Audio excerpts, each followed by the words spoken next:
The police found ritual symbols carved into the walls and a secret room in Josh's house.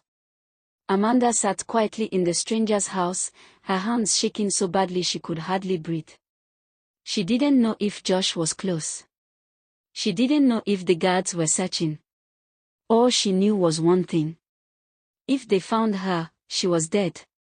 Far away, inside the mansion she once called home, Josh was tearing the whole building apart. His voice roared through every corner. He slapped the guards again and again, shouting until his throat burned. Chairs crashed to the floor. Glass shattered. His breath came out like an angry beast. Amanda was gone. And something even darker had been revealed. His mother had forced him into a secret marriage using charms. He had been loving her unnaturally for years without knowing why. And now she had discovered his own secret. He was a ritualist who planned to use her for wealth. The woman who once controlled him with juju was now running barefoot in the street, crying and begging God to protect her from her own son. And the son who once obeyed her like a puppet was now hunting her like prey. The hunter had become the hunted. But this time, there was no juju to protect her. No secrets to hide behind. No mansion walls to keep her safe. She ran into dark corners. She hid behind old buildings. She prayed, but her voice shook too much. Josh searched everywhere, shouting her name with anger burning in his chest. The night swallowed both of them. A mother running from her own son. A son blinded by greed and evil. Meanwhile, Amanda sat in the stranger's living room, trying to remember the world she once knew. The kind woman who rescued her touched her shoulder gently. "You are safe," she said. "Let's go to the police." Amanda nodded slowly. At the station, her voice trembled as she tried to remember. Amanda wiped her tears and gathered her courage for the first time. The stranger who rescued her held her hand gently and said, "My dear, you need to tell the police." At first Amanda struggled to remember anything. It had been years since she saw sunlight. Years since she saw a street. Years since she heard people talking. But slowly, little by little, pieces of her memory came back. She remembered the tall estate gate. She remembered the curve of the street. She remembered the strange shape of the mansion. And she remembered the road the guards drove through. The police followed every detail she could recall.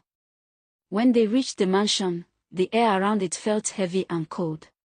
The officers stepped inside and froze.